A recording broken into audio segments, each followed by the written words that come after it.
കാർമൂകിലേറെ കരേറുകിലും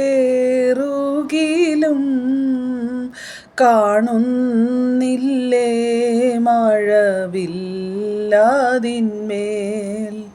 കരുതുക വേണ്ടാതിൻ ഭീകരങ്ങൾ കെടുതികൾ തീർത്തവൻ താഴുകിടുമേ.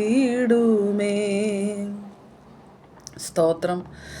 കർത്താവായ യേശുക്രിസ്തുവിൻ്റെ അതിപരിശുദ്ധമായ നാമം ഇന്ന് പകലും വാഴ്ത്തപ്പെടുമാറാകട്ടെ. ഇന്ന് പകലും എന്നെ ആശ്വസിപ്പിച്ച, നിങ്ങൾക്ക് സമാധാനം നൽകുന്ന ദൈവത്തിൻ്റെ ജീവനുള്ള വചനം നിങ്ങളോട് പറയുന്നതിൽ എനിക്ക് അതിയായ സന്തോഷമുണ്ട്.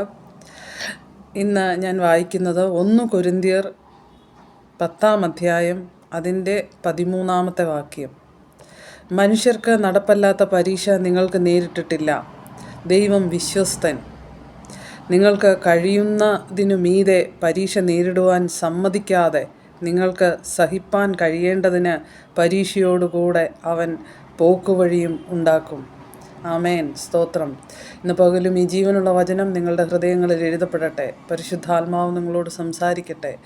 അനേക പരീക്ഷണങ്ങൾ നേരിടുന്ന ഈ ലോകത്ത് സങ്കടങ്ങൾ, ആകുലതകൾ, പ്രയാസങ്ങൾ, കടങ്ങൾ, രോഗങ്ങൾ ഇതെല്ലാം നേരിട്ട് മനസ്സ് തകർന്നിരിക്കുന്നവർ എന്നെ കേൾക്കുന്നുണ്ട്.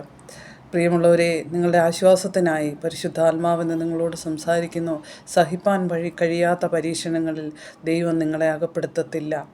നിങ്ങൾ പരീക്ഷകളിൽ അകപ്പെട്ടിട്ടുണ്ടെങ്കിൽ അതിനോടുകൂടി നിങ്ങൾക്കൊരു പോക്കുവഴി ദൈവം കരുതിയിട്ടുണ്ട്. ശക്തമായി വിശ്വസിക്കുക, ദൈവവചനത്തിൽ ആശ്രയിക്കുക. ദൈവം നിങ്ങളെ ധാരാളമായി സമൃദ്ധമായി അനുഗ്രഹിക്കും. ഇന്ന് പകൽക്കാലവും ഒരു വാക്ക് പ്രാർത്ഥിക്കാം. നമുക്കൊരുമിച്ച് പ്രാർത്ഥിക്കാം. സ്വർഗ്ഗപിതാവേ, അവിടുന്ന് തന്ന വചനത്തിനായി സ്തോത്രം. യേശുവിൻ്റെ നാമത്തിൽ ഞങ്ങൾ അങ്ങയുടെ അരികിലേക്ക് കടന്നു വരുന്ന പിതാവേ, അനേക സങ്കടങ്ങളും ഭാരങ്ങളും പ്രയാസങ്ങളും ദുഃഖങ്ങളും നേരിടുന്ന ഈ ലോകത്തിൽ നിൻ്റെ മക്കൾ ആകുലപ്പെട്ട് മനപ്രയാസപ്പെട്ടിരിക്കുന്ന ഏത് വിഷയമാകിലും എൻ്റെ കർത്താവ് അതിന് പരിഹാരം ഒരുക്കണമേ. അവിടുത്തെ ജീവനുള്ള വചനം അവരോട് സംസാരിക്കണമേ. ഞങ്ങളെ സഹിപ്പാൻ കഴിയാത്ത പരീക്ഷണങ്ങൾ അകപ്പെടുത്താത്ത നല്ല ദൈവമേ, അങ്ങ് പരീക്ഷയോടുകൂടി വഴിയും കണ്ടെത്തിയിട്ടുണ്ടല്ലോ. പിതാവേ, ആ വഴി നിൻ്റെ മക്കളുടെ മുന്നിൽ തുറക്കപ്പെടട്ടെ. പരിശുദ്ധാത്മാവ് സഹായിക്കട്ടെ. ദൂതന്മാർ ഇറങ്ങട്ടെ. യേശുവിൻ്റെ നാമത്തിൽ എല്ലാവരെയും അനുഗ്രഹിച്ച് പ്രാർത്ഥിക്കുന്ന പിതാവേ, എല്ലാ കണ്ണുകളിൽ നിന്നും സങ്കടങ്ങളും മാറിപ്പോകട്ടെ. ഹൃദയങ്ങളിൽ നിന്നും ഭാരങ്ങൾ മാറട്ടെ. സ്വർഗീയ സമാധാനത്താൽ നിറയട്ടെ. പിതാവേ, അങ്ങ് ഞങ്ങളുടെ നിലവിളി കേൾക്കുന്ന ദൈവമാകുന്നുവല്ലോ. പകൽക്കാലം എല്ലാവരെയും അനുഗ്രഹിച്ച് പ്രാർത്ഥിക്കുന്നു യേശുവിൻ്റെ നാമത്തിൽ പിതാവേ, ആമേൻ.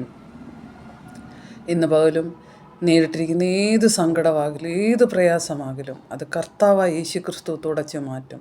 യേശു നിങ്ങളുടെ രക്ഷകനും യേശു നിങ്ങളുടെ കർത്താവുമായിരിക്കാൻ ആശ്വാസത്തോടെ ആയിരിപ്പീൻ. വചനത്തിനായി സ്തോത്രം ചെയ്യുവേൻ. വചനം ഏറ്റെടുക്കുവേൻ. കർത്താവ് നിങ്ങളെ പരീക്ഷണങ്ങളിൽ അകപ്പെടുത്തത്തില്ല. പരീക്ഷ നേരിട്ടിട്ടുണ്ട് എന്ന് മനസ്സ് പറയുന്നുണ്ടെങ്കിൽ, അല്ലെങ്കിൽ അതിൻ്റെ മുൻപിലായിരിക്കുന്നുവെങ്കിൽ, തീർച്ചയായും ആ പരീക്ഷയ്ക്ക് ഒരു പോക്കുവഴി നമ്മുടെ ദൈവം കരുതി വെച്ചിട്ടുണ്ട്. അത് നിങ്ങളുടെ മുൻപിൽ വെളിപ്പെടും. സമാധാനത്തോടെയും പ്രത്യാശയോടെയും ദൈവത്തിൽ ആശ്രയിപ്പീൻ. കർത്താവ് നിങ്ങളെല്ലാവരെയും ധാരാളമായി അനുഗ്രഹിക്കും. സമൃദ്ധമായി ഐശ്വര്യമായി ഇന്ന് പകലും കർത്താവായ യേശു ക്രിസ്തുവിൻ്റെ നാമത്തിൽ നിങ്ങളെല്ലാവരെയും അനുഗ്രഹിക്കുന്നു. ആമേൻ.